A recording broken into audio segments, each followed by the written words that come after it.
Welcome to AP 13 news. నేను Sudha. Bulletin ముందుగా headlines.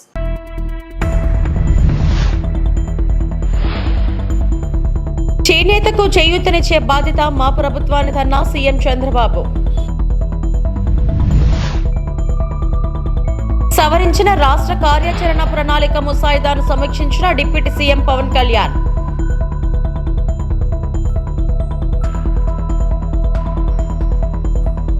YS Jagan భద్రతపై కూటమి ప్రభుత్వ అసత్య ప్రచారం. మాజీ మంత్రి అంబటి రాంబాబు ఫైర్.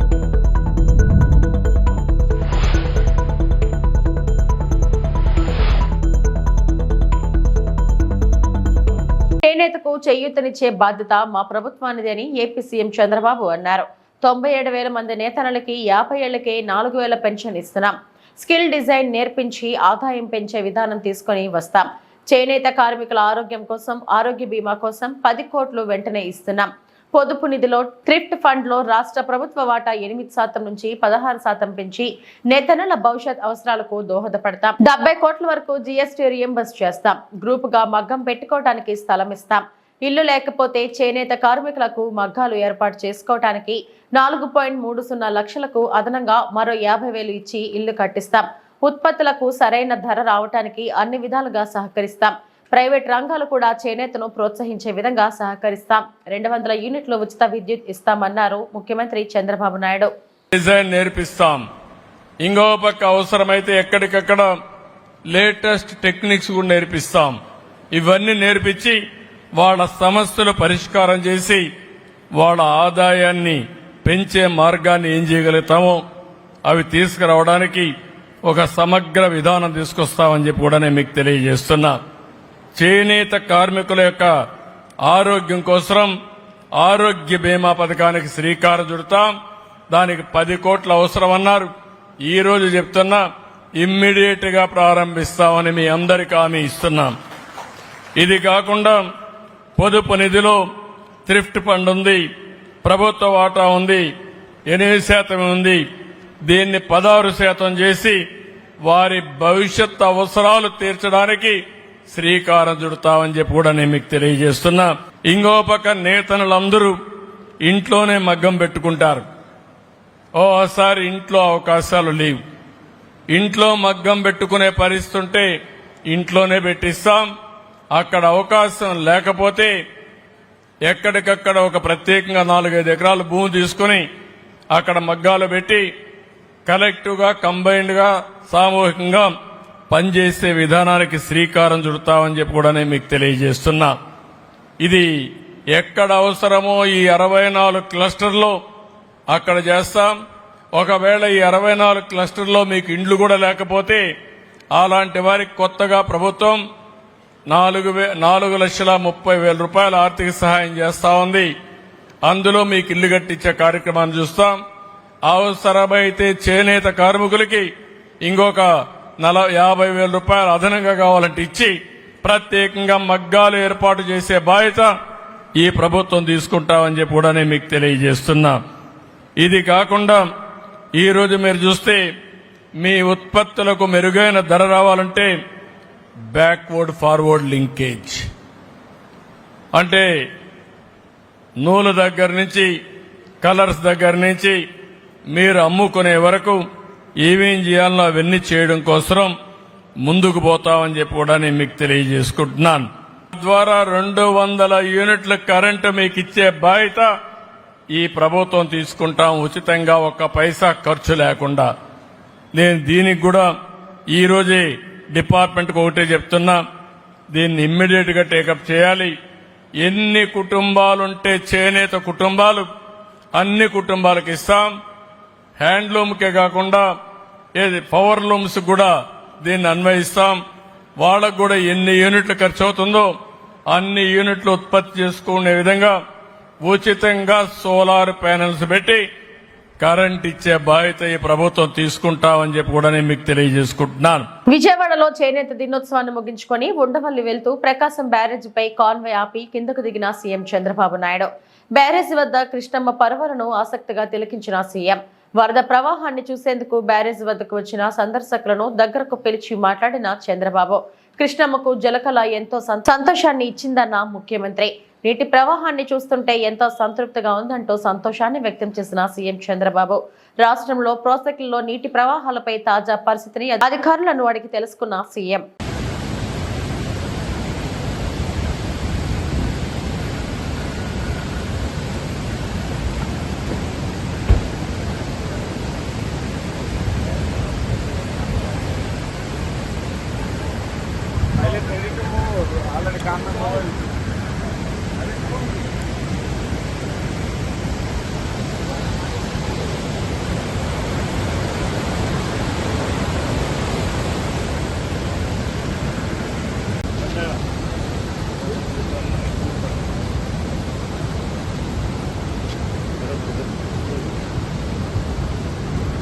ఉప ముఖ్యమంత్రి పవన్ కళ్యాణ్ వాతావరణ మార్పు 2030పై సవరించిన రాష్ట్ర కార్యాచరణ ప్రణాళిక యొక్క తుది ముసాయిదాను సమీక్షించారు.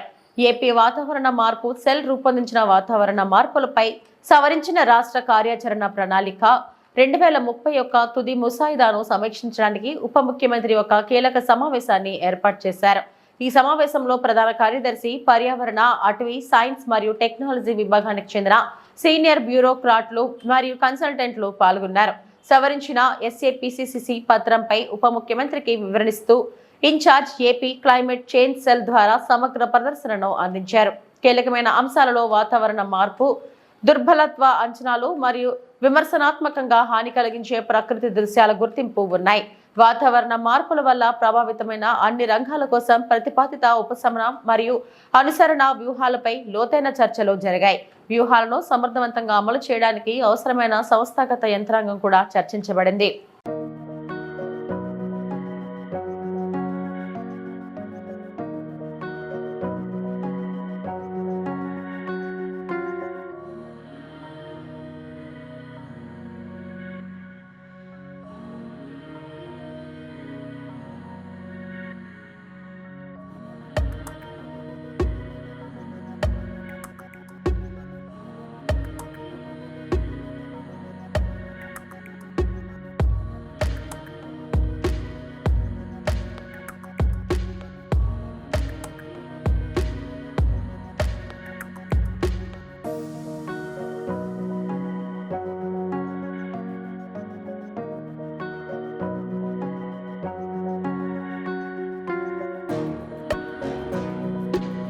మంగళగిరి నాంచారమ్మ చెరువు ప్రాంగణంలో పద్మశాలియ బహుత్తమ సంఘం ఆధ్వర్యాన నూతనంగా నిర్మించిన కళ్యాణ మండపాన్ని ప్రారంభించిన నారా లోకేష్.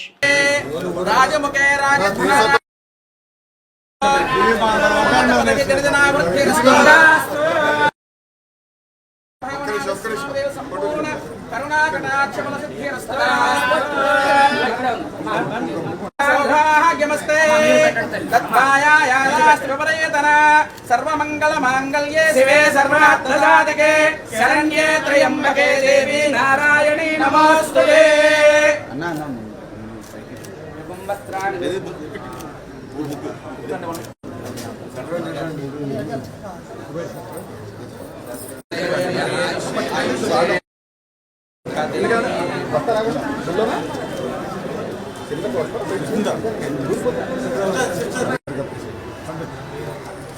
बृहस्पति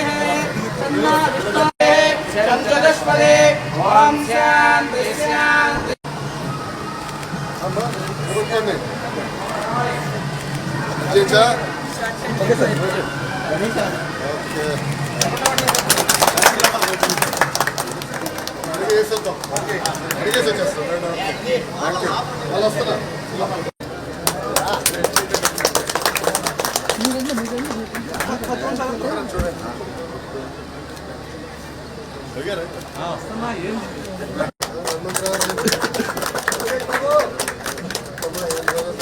సరే 10 నిమిషాలు ఇవ్వండి, అందరితో ఫోటో 10 నిమిషాలు.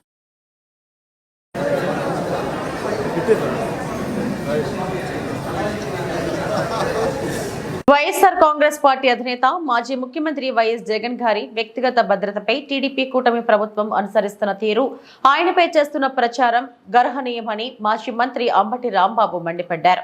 జగన్ గారికి ఏదైనా అనుకోనిది జరిగితే అందుకు కూటమి ప్రభుత్వానిదే పూర్తి బాధ్యత అని ఆయన తేల్చి చెప్పారు. మాజీ సీఎం వైఎస్ఆర్సీపీ అధ్యక్షుడు శ్రీ వైఎస్ జగన్ వ్యక్తిగత భద్రతపై టీడీపీ కూటమి ప్రభుత్వం నిర్లక్ష్య ధోరణితో వ్యవహరించడమే కాకుండా మంత్రులు నారా లోకేష్, అనిత, అచ్చెన్నాయుడు చాలా వ్యంగ్యంగా మాట్లాడుతున్నారని అంబటి రాంబాబు ఆక్షేపించారు.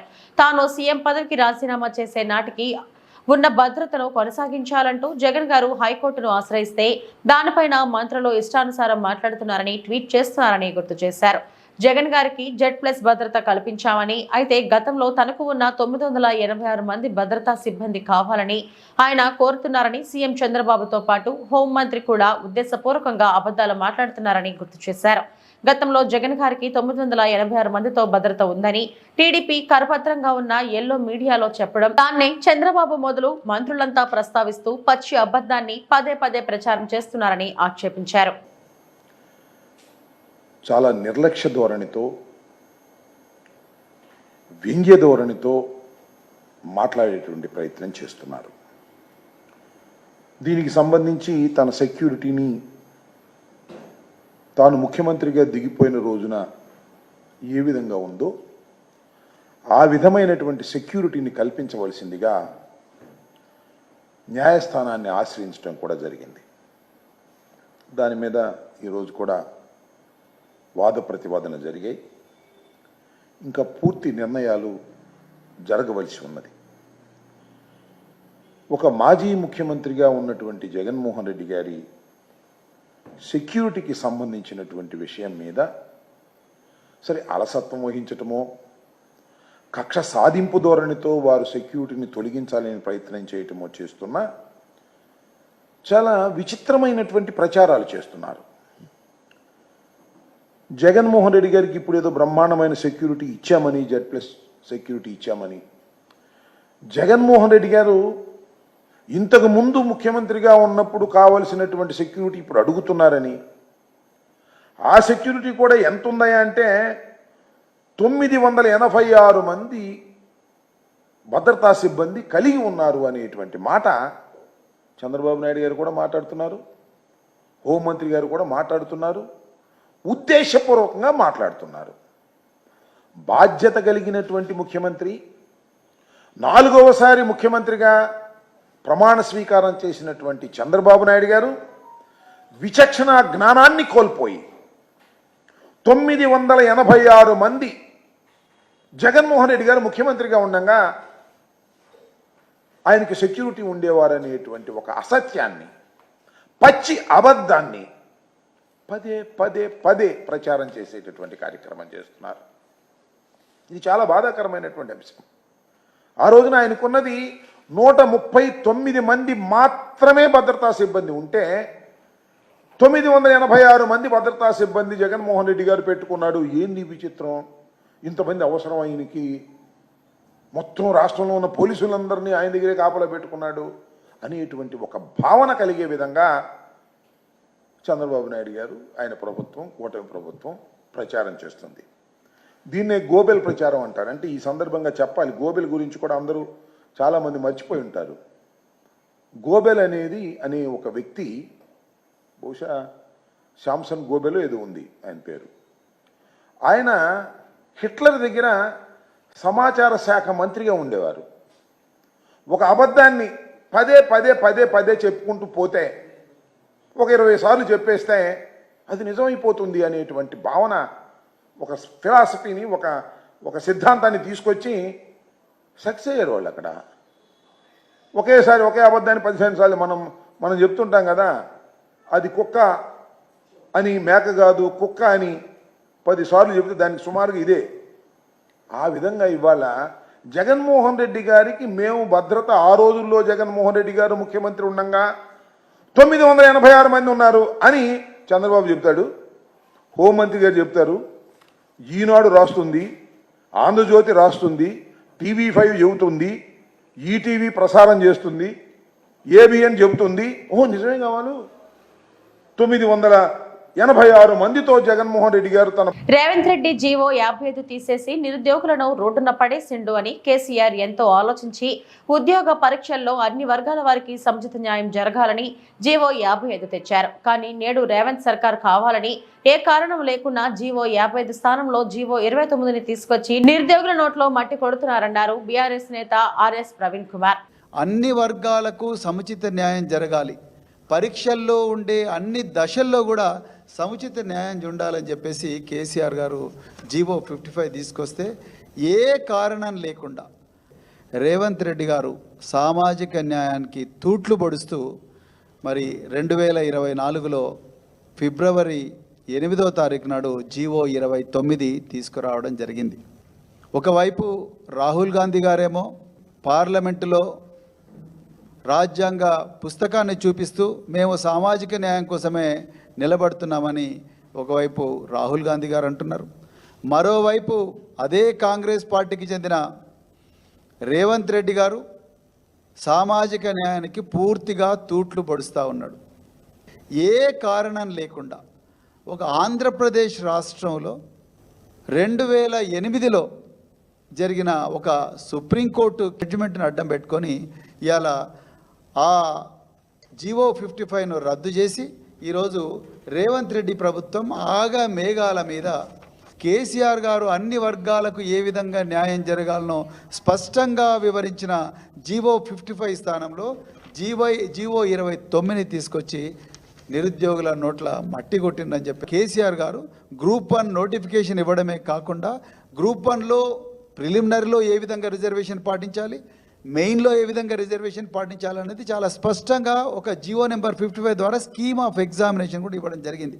కానీ ఈరోజు రేవంత్ రెడ్డి గారి ప్రభుత్వం నిరుద్యోగులను ఆదుకుంటామని చెప్పి జాబ్ క్యాలెండర్ ఇస్తామని చెప్పి నిరుద్యోగులను మోసం చేస్తూ నిరుద్యోగుల్లో సామాజిక న్యాయం కూడా పాటించకుండా రాజ్యాంగం చెప్పిన ఇవి పాటించకుండా జీవో 29 తీసుకొచ్చి దానికి ఉదాహరణకు మీకు గ్రూప్ 1లో 563 పోస్టులు ఆనాడు కేసీఆర్ గారు 503 పోస్టులకు ఇస్తే ఈ ప్రభుత్వం 60 పోస్టులు ఎక్స్ట్రాగా కలిపి 563 పోస్టులకు జూన్ 9 నాడు కండక్ట్ చేసిండ్రు. రిజల్ట్స్ జూలై 28 నాడు రిజల్ట్స్ డిక్లేర్ చేసిండ్రు. టోటల్గా ఈ ఎగ్జామ్కు ఆ పరీక్ష రాసిన అభ్యర్థుల సంఖ్య 3,02,172 మంది. మరి ఒక పోస్టుకు 50 మంది అభ్యర్థులను మెయిన్కు సెలెక్ట్ చేయాలని 28,150 మంది అభ్యర్థులను కేసీఆర్ గారు తలపెట్టిన జీవో 55 ప్రకారం సెలెక్ట్ చేస్తే అందులో ఈ 563 పోస్టుల్లో రిజర్వ్ ఇంద్రమ్మ రాజ్యంలో రేవంత్ రెడ్డి కుటుంబ పాలన నడుస్తుందని బీఆర్ఎస్ మాజీ ఎమ్మెల్యే బాలసుమన్ ధ్వజమెత్తారు. రేవంత్ రెడ్డి సోదరులు తిరుపతి రెడ్డి, కొండల్ రెడ్డి, జగదీశ్వర్ రెడ్డిలను రాష్ట్రం మీదకి వదిలేశాడని సుమన్ మండిపడ్డారు. రేవంత్ రెడ్డి కుటుంబ పాలన నడుస్తున్నది అనేది చాలా స్పష్టంగా కనబడతా ఉంది. ముఖ్యంగా మీరు చూసినట్టయితే గతంలో మా ప్రభుత్వంపై అనేక రకాలుగా ఇష్టం వచ్చినట్టుగా కుటుంబము అని చెప్పి విమర్శలు చేసినటువంటి రేవంత్ రెడ్డి ఇవాళ మొత్తం ఆయన కుటుంబ సభ్యులను, ఆయన అన్నదమ్ములను అందరినీ కూడా తెలంగాణ రాష్ట్రం మీదకి వదిలేసిండిగా ఒక దుర్మార్గమైనటువంటి సంస్కృతికి తెరలేపిండు. మరి వీళ్ళ అన్నదమ్ములకు ఏమైనా పదవులు ఉన్నాయా, అధికారిక హోదాలు ఉన్నాయా, వీళ్ళేమైనా ప్రజాప్రతినిధులా అంటే అది కూడా ఏం కాదు. ఈ సాక్షాత్తు అసెంబ్లీ కమిటీ హాల్లో జరిగినటువంటి మీటింగ్లో స్పీకర్ గారి అధ్యక్షతన అసెంబ్లీ కమిటీ హాల్లో జరిగినటువంటి వికారాబాద్ జిల్లాకు సంబంధించినటువంటి సమీక్షా సమావేశంలో రేవంత్ రెడ్డి వాళ్ళ బ్రదర్ తిరుపతి రెడ్డి కూర్చున్నటువంటి ఈ ఫోటో మీకు చూపిస్తా ఉన్నా. సాక్షాత్తు రాష్ట్ర అసెంబ్లీ కమిటీ హాల్లో స్పీకర్ గారి అధ్యక్షతన జరిగినటువంటి వికారాబాద్ జిల్లా సమీక్షా సమావేశానికి సంబంధించి ముఖ్యమంత్రి సోదరుడు ఆ మీటింగ్లో అధికారికంగా వేదిక మీద కూర్చున్నటువంటి ఫోటోను మీకు చూపిస్తూ ఉన్నా. అదేవిధంగా ఇదే ముఖ్యమంత్రి రేవంత్ రెడ్డి సోదరుడు తిరుపతి రెడ్డి గారు ఆయనకు ఏ అధికారిక హోదా లేకున్నా కొడంగల్ నియోజకవర్గంలో కళ్యాణ్ లక్ష్మి చెక్కుల పంపిణీ కార్యక్రమంలో వేదిక మీద కూర్చొని ఆ రోజు మా జెడ్పీటీసీ మా విద్యార్థి నాయకుడు సోదరుడు తెలంగాణ ఉద్యమంలో పాల్గొన్నటువంటి బిడ్డ మైపాల్ ఆయన అక్కడ జెడ్పీటీసీ ఉంటే ఆయన చేతుల మీదకి వెళ్ళి కాకుండా ఈయన ఒక రాజ్యాంగేతర శక్తి మాదిరిగా ఏ హోదా లేకుండా కూడా అన్న వాళ్ళ బ్రదర్ యొక్క అధికారాన్ని అడ్డం పెట్టుకొని అక్కడ జెడ్పీటీసీలను ఎంపీటీసీలను ప్రజల చేత ఎన్నుకోబడ్డ ప్రజాప్రతినిధులను పక్కన పెట్టి ఆయననే కళ్యాణ లక్ష్మి చెక్కులను పంచినటువంటి విషయాన్ని కూడా మీకు ఈ ఫోటో ద్వారా చూపిస్తా ఉన్నాం. పాలేరు నియోజకవర్గంలో వర్షాలు కురుస్తున్నప్పటికీ చెరువులు పూర్తి స్థాయిలో నిండలేదు. ఇప్పుడు విడుదల చేసిన సాగర్ జలాలను అవసరమైన మేరకు పంటలకు వాడుకోవడంతో పాటు చెరువులను కూడా నింపుతాం. పాలేరు ఎడమ కాలువ నుంచి విడుదల చేసిన నీరు తెలంగాణలో 2,75,000 ఎకరాలు, ఆంధ్రాలో 1,20,000 ఎకరాలకు నీరు అందుతుంది. రెవెన్యూ, గృహ నిర్మాణం, సమాచార శాఖల మంత్రి పొంగులేటి శ్రీనివాసరెడ్డి ఈ నెల 15న ముఖ్యమంత్రి రేవంత్ రెడ్డి చేతుల మీదుగా సీతారామ ప్రాజెక్టును ప్రారంభించబోతున్నామని తెలిపారు. డాక్టర్ బిఆర్ అంబేద్కర్ కోనసీమ జిల్లా అమలాపురం నియోజకవర్గం కేంద్ర ప్రభుత్వం సూర్యఘర్ సబ్సిడీ పథకం ద్వారా సోలార్ విద్యుత్ ఉత్పత్తి సిస్టమ్ను వాడండి అంటూ ఆర్కే సోలార్ సిస్టమ్ అమలాపురంలో ముందుకు వచ్చింది. Solar system MD Raj Kumar మాట్లాడుతూ ఆర్కే సోలార్ సిస్టమ్ గత 14 సంవత్సరాల నుండి హైదరాబాద్లో ఉంది.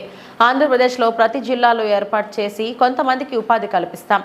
ఈ జిల్లాల్లో కూడా బ్రాంచ్ ఏర్పాటు చేస్తాం. ప్యానెల్ పెట్టడం కాదు, ప్రాబ్లం వస్తే 48 గంటల వ్యవధిలో క్లియర్ చేసి సర్వీస్ ఇస్తాం. ప్రాబ్లం సమయానికి చేయకపోతే దానికి అయ్యే ఖర్చు మొత్తం మేమే భరిస్తాం. లేని ఎడల మా మీద పోలీస్ కేసులు వంటివి పెట్టుకోవచ్చు అంటూ భరోసా ఇచ్చారు. మార్కెటింగ్ మేనేజర్ రాజారెడ్డి మాట్లాడుతూ సోలార్ వాడితే సబ్సిడీ రాదు, అలాగే వర్షం పడితే సోలార్ పనిచేయదు అని రాకరాకల మాటలు నమ్మొద్దన్నారు. ముఖ్యంగా పేద ప్రజలకు ఉపయోగపడుతుందని తెలిపారు. కొన్ని అపోహలు అయితే ఉన్నాయండి. మరి మీడియా సోదరులు ఇవన్నీ కూడా మీరు ఎక్కువ పబ్లిక్తో అటాచ్మెంట్లో ఉంటారు కాబట్టి ఈ విషయాలు కూడా మీరు చక్కగా రాసి అందరినీ అవేర్నెస్ తీసుకొస్తే అటు పేద ప్రజలతో పాటు దీంతో ఇంకో విషయం ఏంటంటే మన గవర్నమెంట్ కూడా చాలా ప్లస్ అండి. ఈరోజు మనం పనులు చేస్తామంటే మన కనీస అవసరాలు ఏదైనా వాటర్ కానీ డ్రైనేజ్ కానీ వాటర్ అది కూడా మనకి గవర్నమెంట్ కావాల్సిన రెస్పాన్సిబిలిటీ ఉంది. ఈరోజు భారం అయినప్పటికీ కూడా స్టేట్ చాలా రెవెన్యూ లాస్ ఉన్నప్పటికీ కూడా వాళ్ళు కరెంట్ని పర్చేజ్ చేసి ఇవ్వడం 12 రూపాయలు యూనిట్ అనుకోండి, కేవలం 7 రూపాయలకి మనం ఇవ్వడం జరిగింది. ఇది చాలా ఇంపార్టెంట్ పాయింట్. ఒక యూనిట్ దగ్గర మన స్టేట్ గవర్నమెంట్ అంత బడ్డన్ అయినా తప్పదు, అది ఇవ్వాలి. మన దగ్గర ఉన్నా లేకపోతే చేయవలసిన బాధ్యత మన గవర్నమెంట్ ఉంది. ఈ రోజుని ఈ ఇచ్చిన బెనిఫిట్ మన పర్సనల్గా కాకుండా దీన్ని మన అందరూ ఒక యజ్ఞంగా అనుకుంటారో లేకపోతే ఒక మంచి విషయం అనుకుంటారో దీన్ని ఎక్కువ ఫోకస్ చేయడం ఏంటంటే పేద ప్రజలు బెనిఫిట్ పొందడంతో పాటు మన రాష్ట్ర ఖజానా కూడా ఎంతో కొంత ఇది సపోర్ట్ అవుతుందని నేను నమ్ముతున్నాను. అందరికీ నమస్కారం. RK solar systems Hyderabad head office, branch office Kakinada.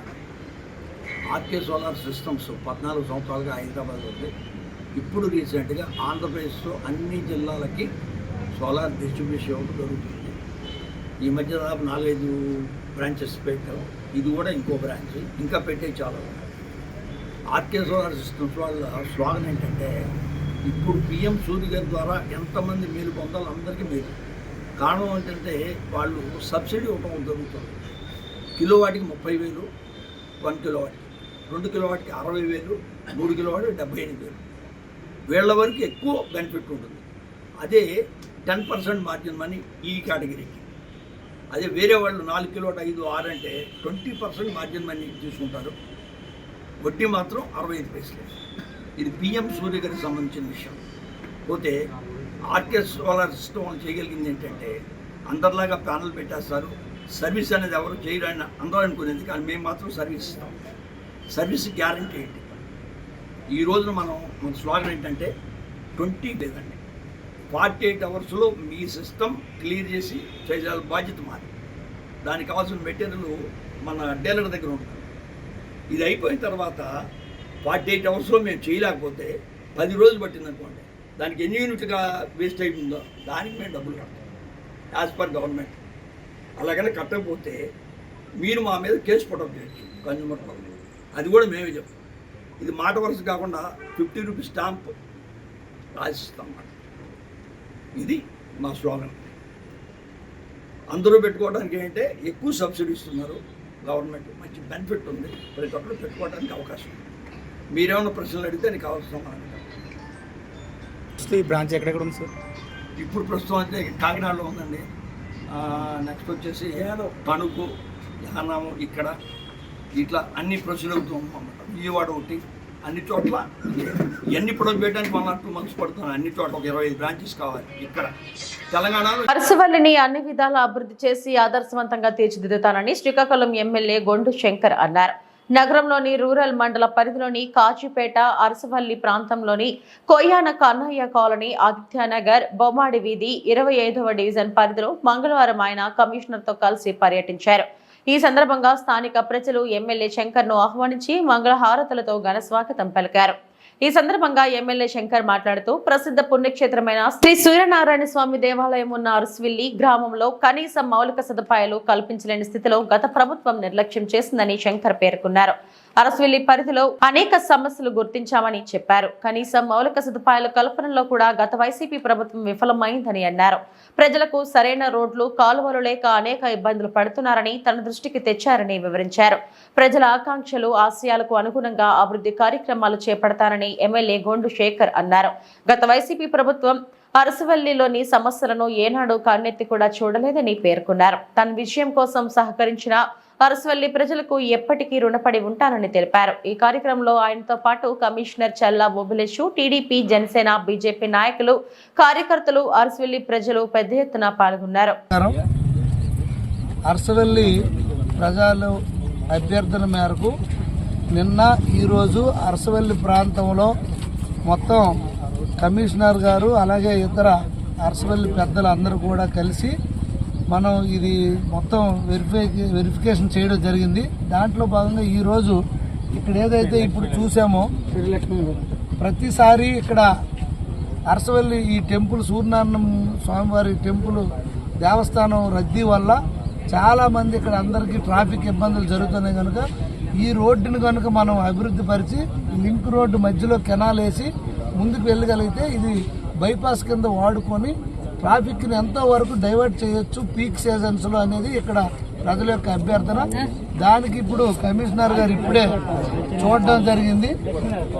Commissioner గారు కూడా చూడడం జరిగింది, ఇంజనీర్స్ చూశారు. అలాగే దీంతో పాటు గతంలో కూడా ఇక్కడ పెద్దలు మన తెలుగు నాగరత్నం గారు, అలాగే తైకండు శ్రీను గారు, రాజు, మన రమణ, ఇతర పెద్దలందరూ కూడా గతంలో కూడా వచ్చి ఆ శ్మశానం డెవలప్మెంట్ కోసం కూడా చూశారు. అయినప్పుడు కూడా మళ్ళీ ఇప్పుడు చూసి ఆ శ్మశానంలో బోరు, అలాగే వాష్రూమ్స్, లైటింగ్, కాంపౌండ్ వాళ్ళు రేపు పొద్దున్న ఎంక్రోచ్మెంట్ అవ్వకుండా ఉండడానికి దానికి కూడా ప్రతిపాదనలు సిద్ధం చేయమని కమిషనర్ కూడా ఇప్పుడు ఆదేశించడం జరిగింది. కనుక ఇవన్నీ పనులు వీలైనంత తొందరగా చేయడానికి మున్సిపల్ కార్పొరేషన్ తరఫున సిద్ధంగా ఉన్నామని తెలియజేస్తూ అందరికీ నమస్కారం. గుంటూరులో గాంజా పట్టివేత మీడియా ముఖంగా వెల్లడించిన గుంటూరు జిల్లా ఎస్పీ ఎస్ సతీష్ కుమార్ 20.5 కేజీల గాంజా పట్టుకున్నట్లు తెలిపిన ఎస్పీ. ఈ కేసులో 8 మంది నిందితులను ఉన్నట్లుగా గుర్తింపు. 4గురిని అరెస్టు చేసినట్లుగా ఎస్పీ వెల్లడి. A1 గా కట్ట శ్రీను అనే వ్యక్తి అరెస్టు. చేబ్రోలు, వట్టి చెరుకూరు, నల్ల చెరువు ఏరియా వారు నిందితులుగా ఉన్నారు అన్న ఎస్పీ. ఈ కేసులో దాదాపు 10 నిందితులకు 10 ఏళ్ల శిక్ష పడొచ్చు. జిల్లాలో గంజాపై ప్రత్యేక దృష్టి సారించామన్నారు ఎస్పీ. గుంటూరులో బైక్ దొంగతనం చేసి దాని ద్వారా గంజా రవాణా సంబంధించి ఈ గంజా అనేది డిస్ట్రిబ్యూషన్ ఉంది అనేది అందరికి తెలుసు. దాన్ని కొన్ని సిస్టమాటిక్ గా కంట్రోల్ చేయాలన్న ఒక ప్రయత్నంలో ఫస్ట్ స్టెప్ గా మనం ఒక 20.5 కేజీస్ వరకు గంజా సీజ్ చేయడం జరిగింది. దీనిలో మనకు టోటలీ 8 మెంబర్స్ ఇన్వాల్వ్ అవ్వడం జరిగింది. ఇప్పుడు నుంచి మన కేసెస్ అన్ని కూడా ఒకరిని పట్టుకున్న తర్వాత దానితో పాటు ఎంతమంది పెడ్లర్స్, ఎంతమంది కన్స్యూమర్స్ అనేది డిఫరెన్షియేట్ చేస్తూ ఈ పెడ్లర్స్ పైన ఎక్కువ కాన్సన్ట్రేట్ చేస్తూ ఈ కన్స్యూమర్స్ ఎవరున్నారో వాళ్ళకు పేరెంట్స్ తో పాటు పిలిపించి కౌన్సిలింగ్ చేస్తూ ఒకవేళ కన్స్యూమర్స్ కూడా దీని ముందు కేసెస్ లో ఉన్నారంటే వాళ్ళని కూడా మనం అరెస్ట్ చేయాలని చెప్పి ప్లాన్ చేస్తున్నాము. దీంట్లో ఫస్ట్ స్టెప్ గా మనం ఈ పర్టికులర్ కేసు మనకి చీబ్రోల్లో మనం రిజిస్టర్ చేయడం జరిగింది. మనకి ఫస్ట్ అక్యూజ్డ్ A1 కట్టా శ్రీను అని చెప్పేసి ఖమ్మం జిల్లా వేంనూరు మండలం కాందుకూరు గ్రామంలో ఏర్పాటు చేసిన బండి సోమకాంతం ప్రభుత్వ జూనియర్ కళాశాలలో అధ్యాపకులు లేక విద్యార్థులు జోరు వారంలో రోడ్డు ఎక్కారు. మాకు అధ్యాపకుల్ని ఏర్పాటు చేయండి మహాప్రభు అంటూ విద్యార్థి సంఘం ఎస్ఎఫ్ఐ ఆధ్వర్యంలో రోడ్డుపై ధర్నా నిర్వహించారు. ఆన్లైన్లో అడ్మిషన్లు తీసుకొని కళాశాలకు వస్తున్న విద్యార్థులకు బోధించే అధ్యాపకులు లేక అనేక ఇబ్బందులు పడుతున్నామని తల్లిదండ్రులు ఆవేదన చెందుతున్నారు. విద్యార్థులు కళాశాలలకు వచ్చి వెనుతిరిగిపోయే విధంగా ఉందని, అధ్యాపకులు లేక 2024 సంవత్సరంలో కళాశాలకు రాలేని దుస్థితి ఏర్పడిందని విద్యార్థుల ఆవేదన వ్యక్తం చేశారు. ఏది ఏమైనా స్థానిక ఎమ్మెల్యే మరియు అధికారులు దృష్టి పెట్టి ఈ కళాశాలకు అధ్యాపకులు వచ్చే విధంగా ఏర్పాటు చేసి తమ భవిష్యత్తును కాపాడాలని విద్యార్థులు కోరుతున్నారు. మా కాలేజీ పర్మనెంట్ లెక్చరర్లు వెంటనే, మా కాలేజీ పర్మనెంట్ లెక్చరర్లు వెంటనే, మా కాలేజీ అధ్యాపకులు వెంటనే వర్తిల్లాలి బండి సోమకాంతం ప్రభుత్వ కళాశాల విద్యార్థుల సంఘం, బండి సోమకాంతం ప్రభుత్వ కళాశాల విద్యార్థుల సంఘం, బండి సోమకాంతం ప్రభుత్వ జూనియర్ కళాశాల విద్యార్థుల సంఘం. రావాలి ఎంఆర్ఓ వెంటనే, రావాలి ఎంఆర్ఓ వెంటనే. చెప్పాలి మాకు సమాధానం, చెప్పాలి మాకు సమాధానం, చెప్పాలి మాకు సమాధానం. స్టాఫ్ ని నియమించాలి, ప్రభుత్వ కళాశాల స్టాఫ్ ని న్యాయం చేయాలి పేద విద్యార్థులకి, న్యాయం చేయాలి పేద విద్యార్థులకి, న్యాయం చేయాలి పేద విద్యార్థులకి. ఏర్పాటు చేయాలి మా కాలేజీలో వెంటనే లెక్చరర్స్ ని అధ్యాపకులు వెంటనే, అధ్యాపకులు వెంటనే లెక్చర్లు ఏర్పాటు చేయాలి, లెక్చర్లు ఏర్పాటు చేయాలి. రావాలి ఎంఆర్ఓ గారు. బండి సోమకాంతం కళాశాలలో అధ్యాపకులు ఏర్పాటు చేయాలి, కందుకూరు జూనియర్ కళాశాలలో ప్రభుత్వం అధ్యాపకులు ఏర్పాటు చేయాలి, నాన్ టీచింగ్ స్టాఫ్ ఏర్పాటు చేయాలి, నాన్ టీచింగ్ స్టాఫ్ ఏర్పాటు చేయాలి. పనిచేస్తున్న వారి జీతాలు వెంటనే ఇవ్వాలి, పనిచేస్తున్న వారి జీతాలు వెంటనే ఇవ్వాలి. రావాలి ఎంఆర్ఓ గారు వెంటనే, రావాలి ఎంఆర్ఓ గారు వెంటనే, రావాలి ఎంఆర్ఓ గారు వెంటనే. వర్తిల్లాలి ఎస్ఎఫ్ఐ, వర్తిల్లాలి ఎస్ఎఫ్ఐ, వర్తిల్లాలి ఎస్ఎఫ్ఐ, వర్తిల్లాలి ఎస్ఎఫ్ఐ. వెంటనే రావాలి ఎంఆర్ఓ గారు వెంటనే, రావాలి ఎంఆర్ఓ గారు వెంటనే, రావాలి ఎంఆర్ఓ గారు వెంటనే. పేద విద్యార్థుల లెక్చరర్లను, పేద విద్యార్థుల లెక్చరర్లను, పేద విద్యార్థుల లెక్చరర్లను రావాలి ఎంఆర్ఓ గారు వెంటనే. పేద విద్యార్థుల లెక్చర్లను ఏర్పాటు చేయాలి, పేద విద్యార్థుల లెక్చర్లను ఏర్పాటు చేయాలి, పేద విద్యార్థుల లెక్చర్లను ఏర్పాటు చేయాలి, పేద విద్యార్థుల లెక్చర్లను ఏర్పాటు చేయాలి. రావాలి ఎంసూర్ ఎంఆర్ఓ వెంటనే, రావాలి ఎంసూర్ ఎంఆర్ఓ వెంటనే, రావాలి ఎంసూర్ ఎంఆర్ఓ వెంటనే, రావాలి ఎంసూర్ ఎంఆర్ఓ గారు వెంటనే, రావాలి ఎంసూర్ ఎంఆర్ఓ గారు. ఎంసూరు మండలం కందుకూరు గ్రామం బండి సోమకాంతం ప్రభుత్వ జూనియర్ కళాశాల నుంచి మాట్లాడుతున్నాను. నేను ఫస్ట్ ఇయర్ విద్యార్థిని, ఎంపీసీ గ్రూప్ తీసుకున్నాను. నా పేరు మానికల శృతి, మా నాన్నగారి పేరు మానికల అప్పారం. మాకు ఇక్కడ రెగ్యులర్గా ఫ్యాకల్టీ లేదు, మాకు ఫ్యాకల్టీ రావాలని కోరుకుంటున్నాం. ఇక్కడ మాకు డిప్యుటేషన్ మీద వచ్చి మధ్యాహ్నం వరకు చెప్పే వెళ్తున్నారు, ఒక్కోసారి అవి కూడా జరగడం లేదు. మాకు సాయంత్రం వరకు క్లాసులు జరగాలని కోరుతున్నాం. ఎంసూరు మండలం కందుకూరు గ్రామం నుండి మాట్లాడుతున్నాం. బండి సోమకాంతమ్మ జూనియర్ కళాశాలలో చదువుకుంటున్నాం. మేము ఇంటర్ విద్యార్థిని, బైపీసీ తీసుకున్నాం. మాకు 2 కోట్ల కాలేజీ జరగాలని కోరుతున్నాం. ఫ్యాకల్టీ సరిగ్గా లేదు, ఇక్కడ 2 కోట్ల కాలేజీ జరగాలని కోరుతున్నాం. చెప్పున్నాను. ఎంసూరు మండలం కందుకూరు గ్రామం బండి సోమకాంత జూనియర్ కాలేజ్లో చదువుతున్నాను. నేను ఇక్కడ ఫస్ట్ ఇయర్ చదువుతున్నాను. నేను ఎంపీసీ గ్రూప్ తీసుకున్నాను, కానీ ఇక్కడ ఎంపీసీ మ్యాథ్స్ అసలైతే ఒక క్లాస్ కూడా జరగటం లేదు. డిప్యూటేషన్ మీద వచ్చిన సార్స్ కూడా వాళ్ళు ఎప్పుడు వస్తున్నారో ఎప్పుడు వెళ్తున్నారో కూడా తెలియట్లేదు. వచ్చి 2-3 క్లాసులు అవ్వగానే ఇంటికి పంపిస్తున్నారు. మాకు పొద్దు నుంచి సాయంత్రం వరకు క్లాసులు జరగాలి, మాకు ఫుల్ ఫ్యాకల్టీ రావాలని కోరుతున్నాము. నమస్కారం అండి. మాది ఎంసూరు మండలం కందుకూరు గ్రామం. మా పిల్లలు బండి సోమకాంతమ్మ జూనియర్ కళాశాలలో చదువుతున్నారు.